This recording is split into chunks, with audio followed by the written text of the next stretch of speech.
All right, this video is titled Investigating the Trump Assassination Conspiracies. Let's see what this is about.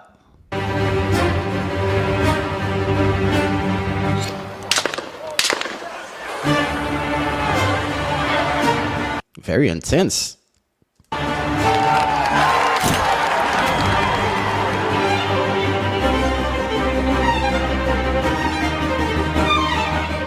These Democrats, they call us violent. They just shot our president. Then when he turned his face, you could see from his ear coming down.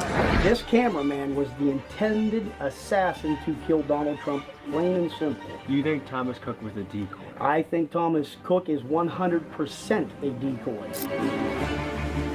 Thomas Crook. Who was he?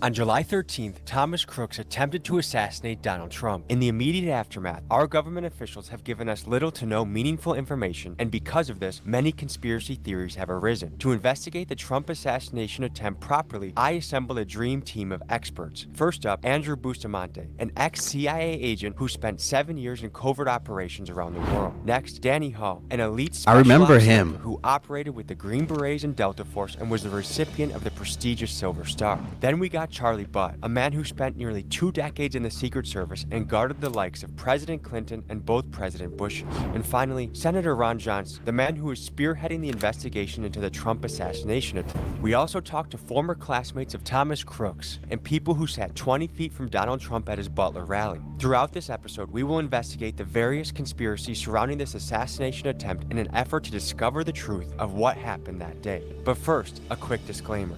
Tommy G has just asked me to tell you that he is not suicidal and that he very much enjoys his life because he is mildly nervous that federal agencies might try to assassinate him.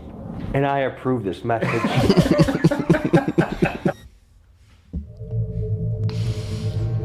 My name is Andrew Bustamante. I'm a former CIA intelligence officer. I spent Damn, you look different. undercover with the National Clandestine Service from 2007 to 2014 before I got out and rejoined the civilian You look world. different without the hair.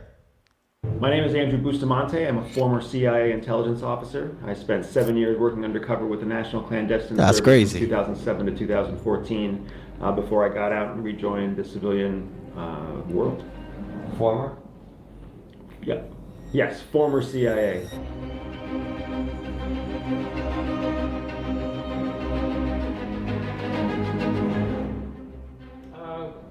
Charlie Butt. I'm a retired Secret Service agent. Previous experience as a special agent for U.S. Customs Service. Spent 28 years as an agent, and I'm here to discuss the events of July the 13th and the attempted assassination of former President Donald Trump.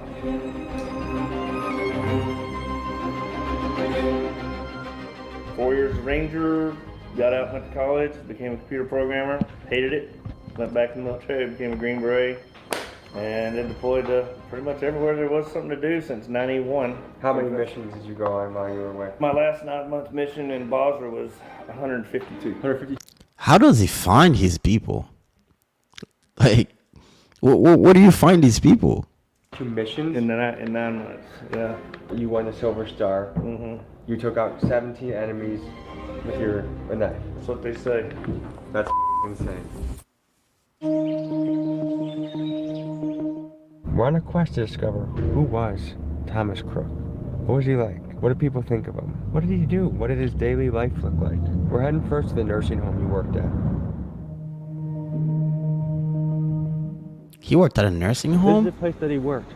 And a classmate of his even said, hey, I saw him walking to work some days. It's hard to imagine a guy that was Yo. seniors is now front page. Not him wearing a RIP mainstream media shirt. We're heading first to the nursing home he worked at. And a classmate of his said, hey, I saw That's him funny. walking to work some days. It is hard to imagine a guy that was working with seniors is now front page news for trying to kill a former president. We have a man we gotta discover. Thomas Crook. Who was he?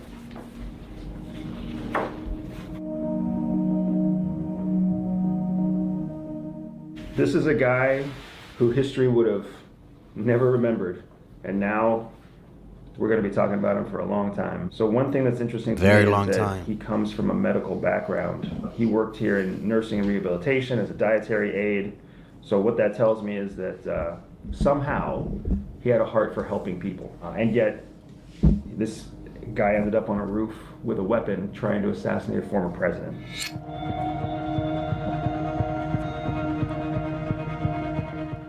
We're getting conflicting reports. On one end, you hear people that say he was kind, polite, nice, quiet.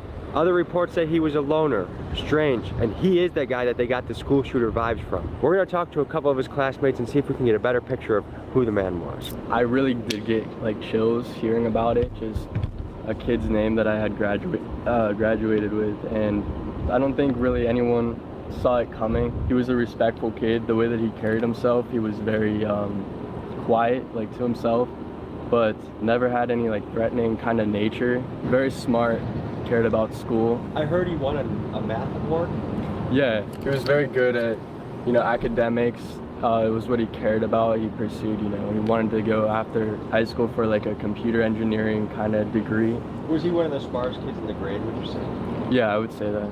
Some of the stuff that's going on in the news is, oh, he was bullied, he was bullied. He was bullied almost every day. He would sit alone at lunch. I mean, he was just an outcast, and you know how kids are nowadays, and it's honestly kind of sad. He was bullied so much, so much. He wasn't bullied as much as the media is pushing, the mainstream media. His guidance counselor at this high school even came out with a statement last night saying, Thomas never came to him for any particular bullying. What could I have done differently? And there is nothing that we could have done in this case because there were no signs. Incident that had been bothering him or had significantly affected him in any way. So, did anyone say this kid had the reputation of, if there's gonna be a school shooter, it's gonna be him? No, I actually can't say that. There's been a lot of articles and interviews that have come out recently that have said that he was nicknamed the school shooter years prior, and it's just absolutely not true at all. He had some friends that he would keep close to him, be there for him for what he needs. It's something I would never. That must have been his friend or something. Me, you feel me? Yeah. You see it happen He's like in Florida. You clearing his name a little bit. see it happen here and there, but like here, it's so crazy. He was walking through these doors and every single day. Like, that's so crazy.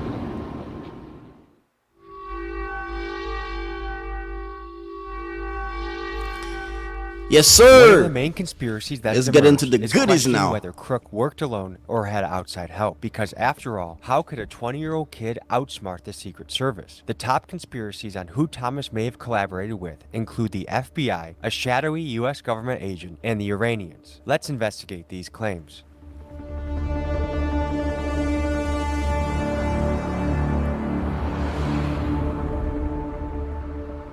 So you think Thomas Crook's only fired once? Yep. Then they took him out because they had him in the scope for 3 to 4 minutes. They ain't gonna let him shoot 8 bullets. Looking at this guy, what an intelligence agency would do, it would send this guy a friend, an artificial friend, to create a relationship that was based on the intentions of the intelligence agency, not based on the best intentions of the individual. Once they would send in an artificial friend, that friend would start to manipulate some of Thomas's existing behaviors, like his loner behavior, his natural paranoia, his interest in things that were marginally crazy, like bomb making and violence. And they would find a way to validate and encourage his own natural tendencies towards behaviors that were useful to the intelligence organization. The Heritage Foundation did an investigation, and they found that a cell phone that could be traced to the FBI or near an FBI building visited Tom Crooks at the senior care facility. And this is where the conspiracy lies, that an inside government agent was helping him to carry this out. I take it you're Mike? I am Mike. Okay. One of the things I think is most interesting is your work. The Heritage Foundation came out with something that they traced a phone to Thomas Crooks that may have visited his place of work. Tell me more about that. We essentially dropped geofences on known locations that Crooks had visited, to include his home, place of work, other things that had been publicly reported and confirmed. Located about 9 devices that we, popped in multiple places. The phone that pinged in the known locations of, his home or work, we then traced to a location in Washington, D.C. It pinged there 17 times. These tools are available for investigative purposes, and the FBI and Secret Service have not been forthcoming with any new information about the assassination plot. So what we're talking about here is known as close associations. Is it a cell phone to cell phone connection? Meaning, did one phone call the other phone? If so, was it a two-way transaction? Was it a one-way transaction? Meaning, was it just an inbound call? Was it an outbound call? Did the calls actually connect? Were there multiple calls? Or is it just what's known as a geolocation association? Meaning the phone was in the same geolocation as another phone. If he worked at a nursing care facility and the FBI officer had, or if it wasn't an FBI officer at all, it could have also been an FBI accountant, it could have been an FBI informant, it could have been an FBI bureaucrat. Were they at the same nursing facility just visiting their mom or their dad or their aunt or their uncle? And they just happened to be geospatially or geolocated at the same location. That makes sense. That's the problem with organizations like the Heritage Foundation. When they actually go to do the investigation, they don't look at all the different possibilities that could help explain why there's an association between the two phones. That they're going to have to start pulling all the data from the towers, and they're going to have to identify all of the phones that were there. They're going to have to look back in time too, pull the data from around whatever cell coverage was at his home, because if you look at where his home is compared to where the site is, they're not close to each other and they would not be the same cell towers. Another suspicious detail is that he happened to train at a gun range where FBI guys were known to train, and that's where some people speculate that if a connection was made there. In this rural part of Pennsylvania where he's from, there's not a lot of options for where you might be able to train. When you combine the fact that an FBI cell phone was geolocated close to Thomas Crook at his workplace, and then you also consider the fact that an FBI officer or FBI presence was known to train at the same gun range, was there some sort of existing relationship between him and some FBI associate? Or was FBI covertly surveilling Crooks and seeking and putting themselves in a location where they were following him to his workplace and or following him to the gun range? Or was Crooks himself following an FBI agent? FBI agents? Law enforcement sometimes uses private ranges or public ranges that are open to the public. That doesn't mean that they're necessarily in conspiracy with an individual at that range. Last two were pop-up, double tap. That's the guy from, I think, inside. That's your second shooter that they took out from inside, I believe. There may be a second shooter additional to Thomas Crook. Do you have any insights on that? We have eyewitness accounts that there were 8 shells besides Crook's body.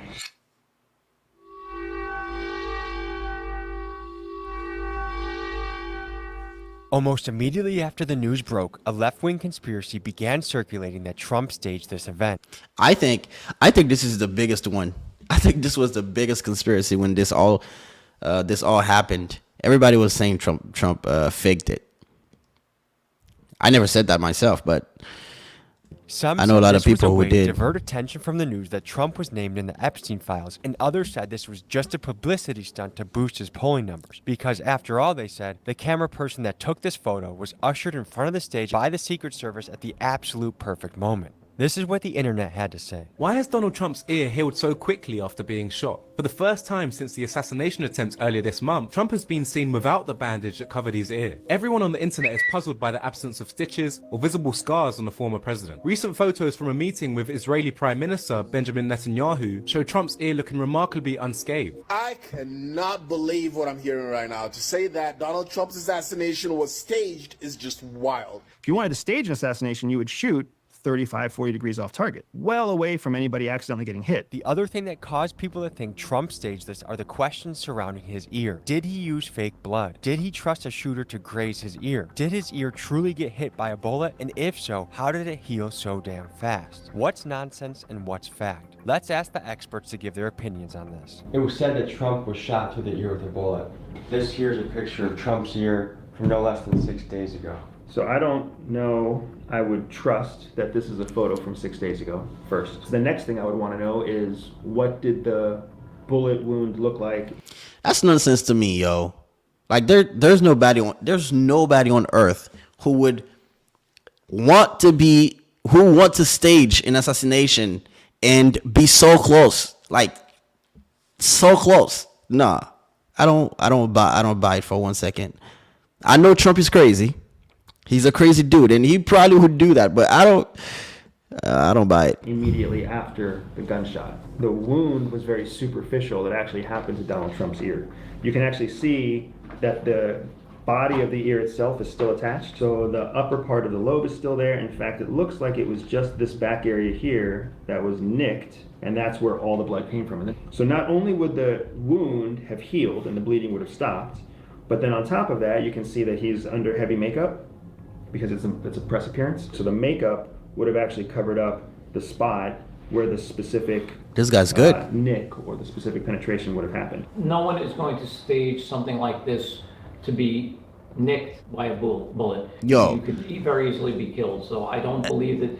Exactly what I'm saying. There's no way. Unless you're crazy and you want to die or you wish death. But like, there's no way. You're gonna. No. This was staged in any way. I do not see that as being a correct theory. No way that's true. I mean, unless there's somebody else right over there hiding with a badass optics weapon that fired its own simultaneous shot on a countdown and all this other shit, which didn't happen.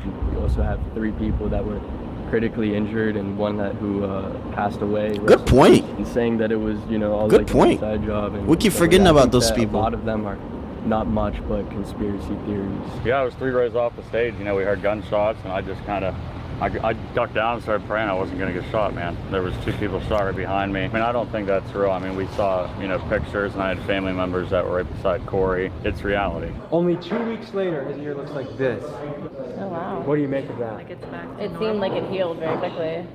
Too quickly. I mean, I can't really speak to that. You can do an awful lot. It's on your ear.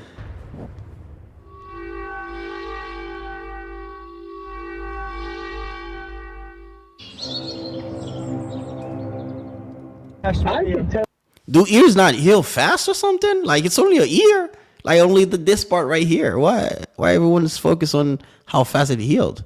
Totally tell you the exact 100% details of this entire day from my seat. That young man that was on the roof was just a decoy. Okay. I had to download my complete video when I got home, and I put it on a hard drive. And I can't unsee what I saw. It was a cameraman that took the shot on Trump when he turned his head. Are you kind of like checking your windows a little bit to see if unmarked cars like by your house? Right now I'm looking over my shoulder even though I'm pulling out of work. Holy mother shit, what the hell is going on? We got connected with a man who claimed to have information that was going to expose what really happened on July 13th. This man, Todd, who attended the Butler rally, said he had cell phone footage that proved the conspiracy of a second shooter. Scared that the government was going to kill him for this information, Todd had us meet him at a local gas station to give us the details. Here's what. So he's got information on the second shooter, scared that the government would come after him for this information, but here it is on a video showing his face. How are you scared? How you no longer scared? What we learned. Todd? Sus. Nice to meet you. Hang tight. No pictures yet. No pictures yet?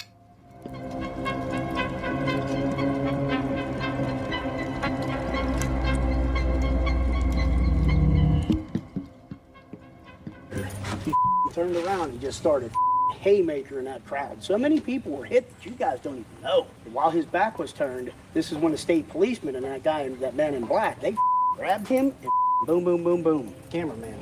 After they killed him, you can see his feet dragging like this. Was this death reported? This ain't telling you anybody that. They're telling you about this weirdo on the roof whose elevator hasn't left. Wait, so he's saying they killed the cameraman as well? What is going on? Did you take a look at this kid? Oh, we interviewed his parents. Did you? Where was that interview at? Oh, he had explosives in a van? Where the footage of that? You're gonna call me off burner phones? What are you and saying? You release that video, you're a dead mother. All right. Am I? Buddy, I'm not hard to find, and I'm well known in this town. I'm a good man. I'm not a nice guy, I'm a good man. There's a difference. I will splatter you like pizza. Nothing like your asshole so puckered up. It's like, motherfucker, this is up. I can't believe this. I'm in the house pacing the kitchen all day Sunday after my wife and children left, leaning up against the wall looking out the glass door so I can see the front door. Waiting. Okay. Do you mind if we start recording? The day of the Donald Trump rally, I videoed what was going on. I was up close and personal. Show the video! What initially caught my attention was a couple young men in the crowd that were throwing some harassment towards one of the speakers on the stage. So when he walked out through the throughway of where the Secret Service would be coming through, I'm sure he was given a little bit of a lecture, but during that time, he was also giving some hand signals, continuing the conversation. What caught my eye was a cameraman in a backpack, but it was a pole, an extension pole that come up and over. I kept my attention to this man and watched what he was doing. He looked as if he did not play the part simply because he looked like just the average guy walking out of Walmart. After Donald Trump was speaking, when Donald Trump initially had turned his head, this cameraman had a clear shot to the back of Donald Trump's head to where he fired multiple shots. The first one no doubt missed. The second one clipped his ear. You could tell by the photographs in my video that you can tell it is an exit wound. And you see the third shot to where he's getting down. You saw with your own 2 eyes this guy take shots at Donald Trump. Yes, I was still holding my phone. Bro. Like this. Bro. Bro. This man then had turned and fired several into the crowd before a man in black and a state cop that was heavier set, probably 6 foot, 250 pounds. Where's the video? What, bro? You can't say that and not show the video. Where's the video? Come on. Had gripped him up, gripped meaning the cameraman, and fired on him 4 times, killing him. Many people were there talking about this man on the roof. That man was just a decoy. This cameraman was the intended assassin to kill Donald Trump, plain and simple. You think Thomas Cook was a decoy? I think Thomas Cook is 100% a decoy, without a doubt. You cannot deny facts with evidence. Do you still have a copy of that on your phone? Did you delete it off your phone? To put it on a hard drive. I kept an edited version on my phone just to hold. Why didn't you keep the unedited version on your phone too? Simply because I knew what I had. My life, for sure, is in danger with detrimental information. Every day, I'm glad I wake up. Because I don't know if tomorrow is the last day. I don't know if 10 minutes from now when I walk outside is the last day. What would it take to go to one of those copies, watch the video with you, and break it down for the American people? I would need 1 day of time to go and get this. If we met you tomorrow, that would be enough time? Probably tomorrow, probably about 3 o'clock. Where this video that I initially sent into the higher ups of DC, they are working on the investigation as we speak. How'd you send it to them? You sent it to them? Through via email and text. Wouldn't it be in your email right now that we could look at it? That is all taken from this phone. Simply, this guy's phone lying. You're looking at right here, right now, guaranteed is bugged. How about this? You stay safe for 24 hours. This guy's lying. We'll stay safe for 24 hours, and we'll rendezvous and make. Nah, this guy's lying. That sounds like a plan. Prove me wrong. Prove me wrong, but this guy's lying. Nah. I don't believe him for 1 second. Let's do it. Nah. Let's do it. My take on the cameraman was he was here Friday night with us at the volunteer setup. I have countless pictures of him here on Saturday. He definitely was a suspicious person, but I'm not sure what his involvement was. If you're a cameraman, why are you there Saturday morning helping park cars or help people if you're there to video Trump? Think about it. Yeah, then his stuff's down at the local distillery bar. What is the name of the place? Missing Links. He left stuff down there, all of his camera stuff. And he never come back and got it yet. Why is that? At this very brewery behind me, apparently he left his equipment and he since hasn't been seen again. So we're gonna see if there's any truth to this and see what people have to say. Does it sound plausible? No. Well, he doesn't look familiar. He was not here that I recall. Brought his camera equipment to this very restaurant, link. and then after that, God. he disappeared permanently. Oh. We have 4 people here. Correct. Okay, let me ask But you. even before that, there was only a few tables here before that. After speaking with the waitresses at Missing Links, I wanted to follow up with Todd to get his take. Unfortunately, he went ghost. While I was sitting wondering whether Of the government course he or went whether the ghost. truth was he had no video at all, he finally got back to me, telling me to hang tight that he was at lunch feeding his face. I waited for a call from him, but never got one. And when I texted him with the knowledge I learned from the waitresses, he left me on red. Until Todd sends me the video, I'm gonna go out on a limb and consider this conspiracy debunked. He lying.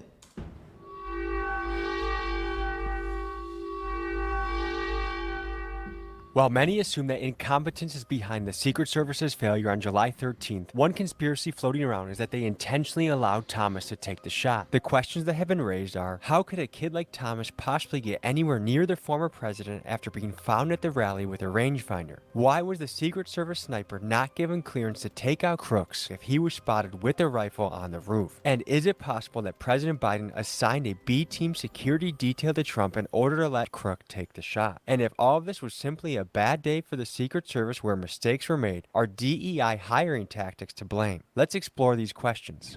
One of the main conspiracies we're investigating is whether this was intentional by the Secret Are DEI hiring tactics to blame? What?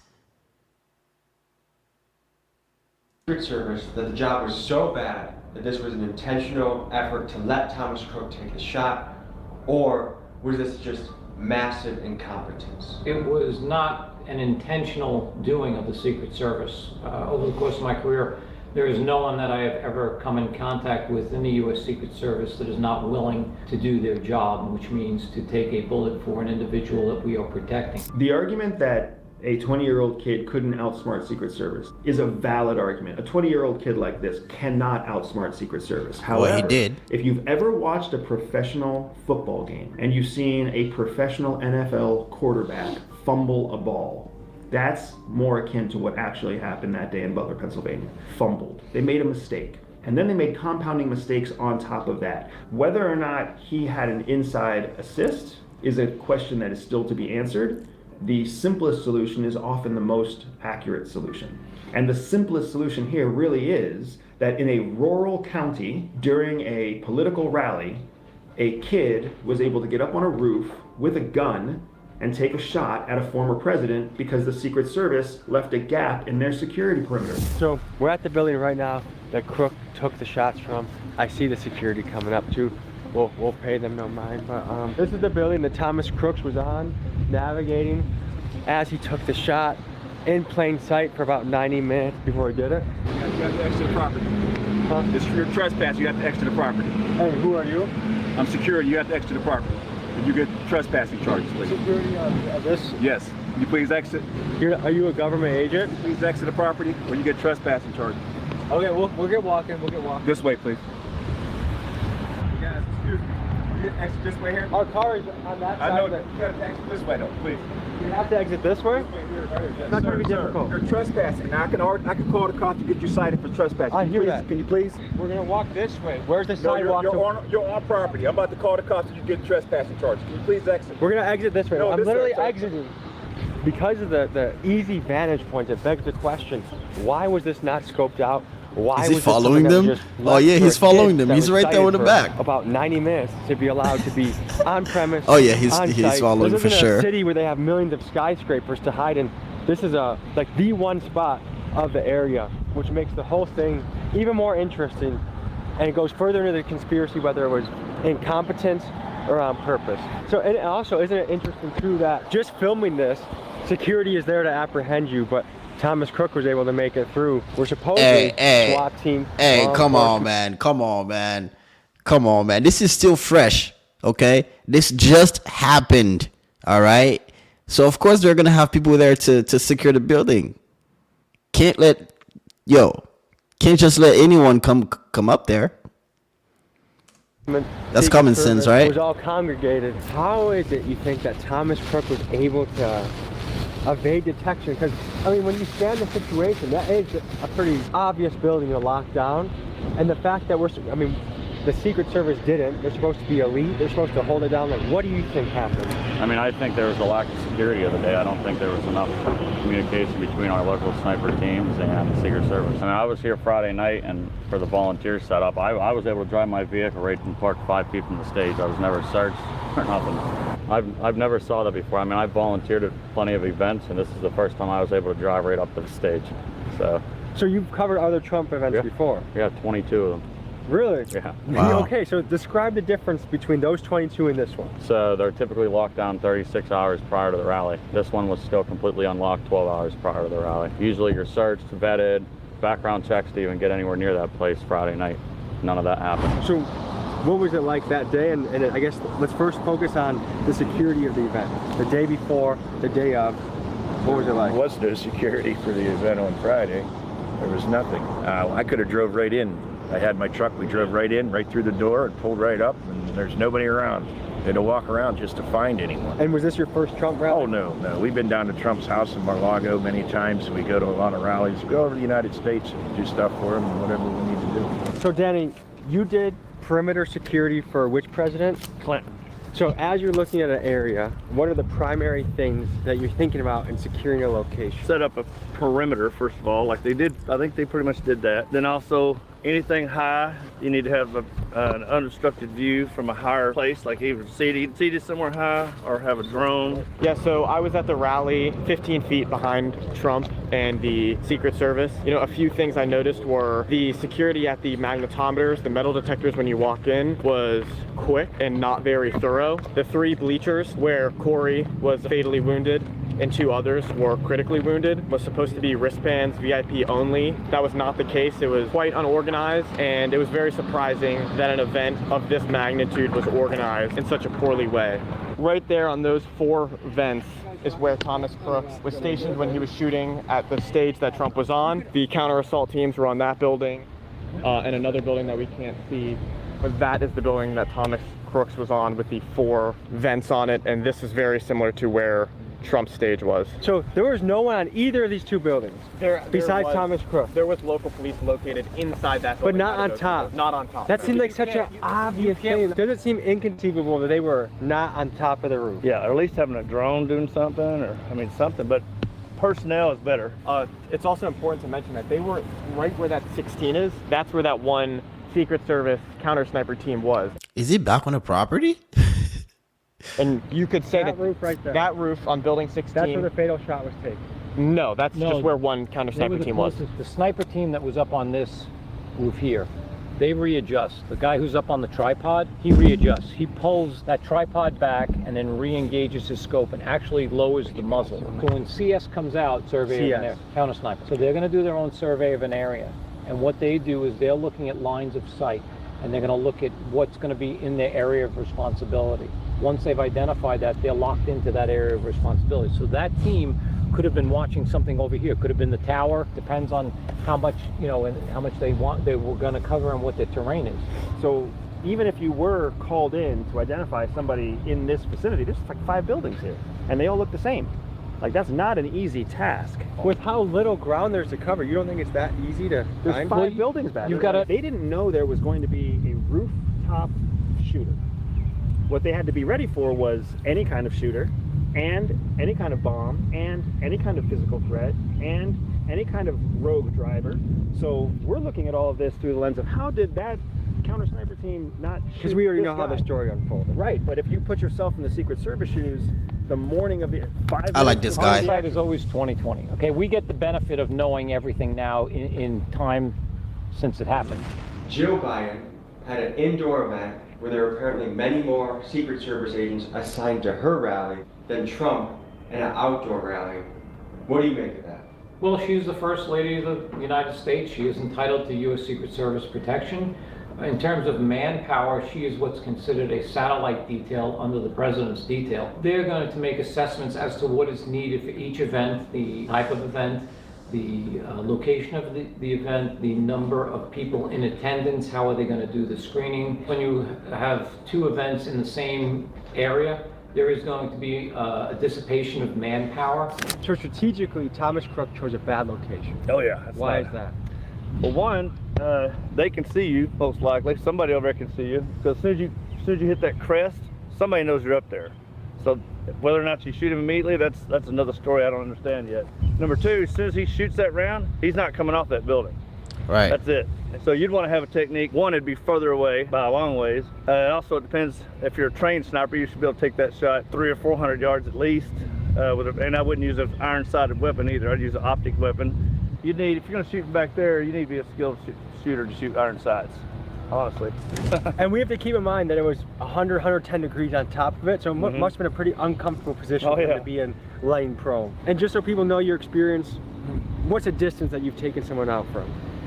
Like 900 yards. Like yeah, meters. For the Americans out there, meters, yards, pretty similar. Yeah, right? pretty close. But we're not talking feet, we're talking yards. Yeah. To test and see how difficult it is to take the shot at 148 yards, at 450 feet approximately, the Thomas Crook shot. We're gonna have a total amateur like myself. I have very little rifle training, a little bit of pistol training, but I am not a good shot by any means. And we're gonna have an expert marksman, a 20-year plus sniper for the special forces, take the shot, and anyone else that cares to take it. So this is what Thomas Crook was spotted with at the rally.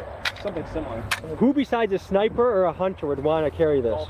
Golfer. A golfer? Yeah. We can't totally recreate the environment. Knowing what I know about you, I think if you just pretend that there's some communists out there, I think you'll be pretty accurate, right? Probably. There we go. Ooh, smoked them. For the record, I'm not pretending this is a president. I'm pretending this is a communist.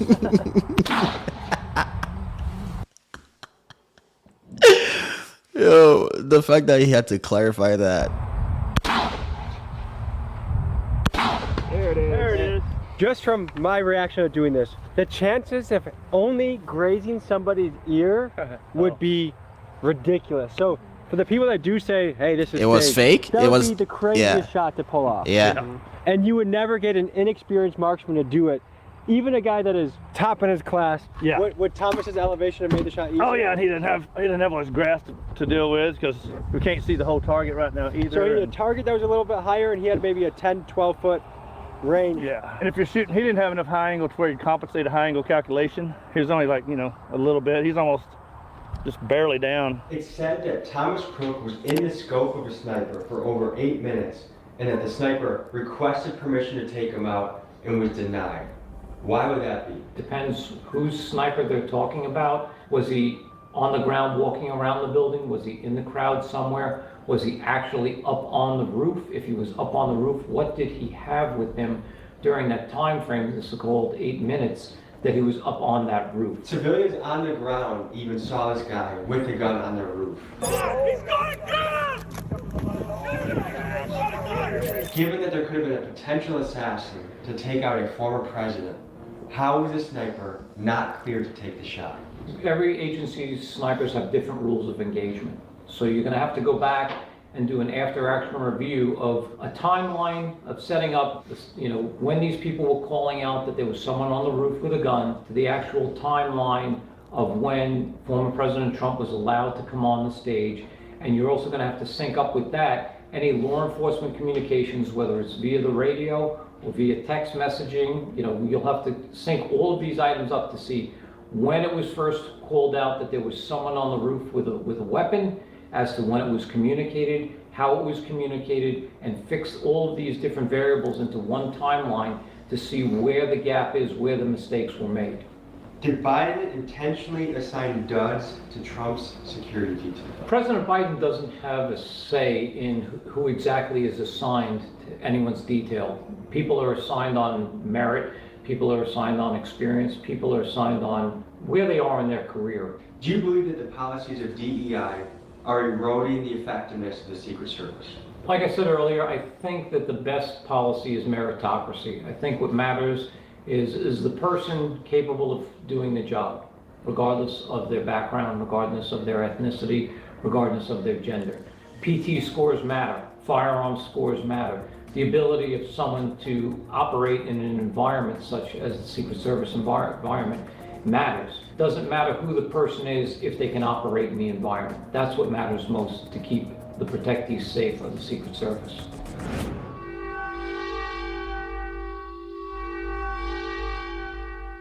To some, it may sound ludicrous to ask whether an American intelligence agency had a part to play in the Trump shooting, but when you reflect that many Americans consider the CIA to be among the top suspects in the JFK assassination, it perhaps doesn't seem as far-fetched. After all, over the course of the CIA's history, they've plotted to take out world leaders ranging from Gaddafi to Saddam Hussein. Now, while none of these actually came to fruition, it's worth noting that these documented assassination plots give you an idea of how the CIA is willing to think. And folks, the other thing that slants everyday Americans towards being suspicious of their own government is a seemingly consistent lack of transparency. I mean, Exhibit A is 𝐃𝐈𝐒𝐿. So more than once they asked for additional help and you turned them down. What did they ask for and how many times did you turn them down? Pretty basic questions. So again, without having all of the details in front of me, sir, again, I don't know the specifics. I'll have to get back to you on that. I am still verifying timelines. And folks, for historical reference, long after JFK files were supposed Not gonna lie, this hearing was crazy. Like, she had no answers for it, no questions for nothing. She knew nothing. That was insane. to be declassified and available for public consumption, the US government has chosen to still keep us in the dark. And it's in this environment lacking transparency that conspiracy theories are able to sprout. Let's ask the experts what they think about US intelligence being involved in the Trump attempt. You mentioned the JFK assassination. A lot of people think the CIA was in on that. If you recall, when Donald Trump first became president, he promised to release the JFK files. And then upon reviewing the JFK files, he chose to continue to classify a majority of them, many thousands of files, for something called 2x25, which means 2 times 25 years, or 50 total years of classification. That's the default, which means after 50 years, it should be unclassified. When something expires after 50 years and is then reclassified, the only reason something like that is reclassified is because new information. The information inside the file is still relevant to national security. So the bigger question here is, what still exists inside the JFK assassination files collected by CIA that still to this day is deemed to be secret? What do you think it was that was the difference maker? Was it just someone did the wrong paperwork, someone didn't make the right calls? Why do you think this was so undersecured? You want the truth? Because I think the Secret Service was part of the whole 9 yards. Look at Kennedy. They killed Kennedy, didn't they? They just screwed up. The killers screwed up. So they had to take him out. Here you are. You think Crook was their chosen guy? I think that Crook was the fault kid. 20-year-old don't know no better to do any of what stuff he did. Do you think we're ever going to learn the truth? No, I personally don't think that will ever come out. All the information has ever come out about Kennedy's assassination. Any theories or conspiracies about the event? Well, just judging from the aftermath, certainly seems like a 20-year-old had a lot of wherewithal to make this all happen. I find it hard to believe myself. I have many theories. Yeah, it just seemed like if that caught everybody's attention, Trump still took the stage. It seemed like it was meant to happen. Do you think it's possible that our government helped Thomas Crook to do this? Absolutely, I do. Yes, I do. I don't believe that a 20-year-old whose phone pings in D.C. near an FBI building coincidental. I also don't think where he practiced shooting with other FBI agents is coincidental. The Heritage Foundation released findings that Thomas Crook seems to be in contact with someone that is either near or in an FBI building, and that person may have visited him at his job at the senior care facility. What do you know about that? So I asked the FBI briefer about that, and he just basically rolled his eyes. When the federal law enforcement is looking into these things, they're not briefing the public, they're not being transparent. They can pretty well cherry pick what they want to reveal. We took a deep dive into the main conspiracies that are out there on the Thomas Crook case. We had gun experts, special forces snipers, a CIA agent, Secret Service, US Senator, and of course people that were there witnessing the event firsthand. Thank you for joining us on this journey. If you're interested in the CIA spy content and want to learn more, Andrew's channel is linked in the description. Fascinating stuff, great podcast guest. Look all of his stuff up. Thanks for joining. We'll see you next week. Peace. Guys, I gotta let you know behind the scenes. This was a good video. I think all the conspiracy theories, they're all fake, you know? Not true. There's not one that convinced me that it could have been true. Especially that guy. That guy was lying out of his ass, bro. Talking about he has a video. This video was only possible because of my friend Julian Dor. All right, guys.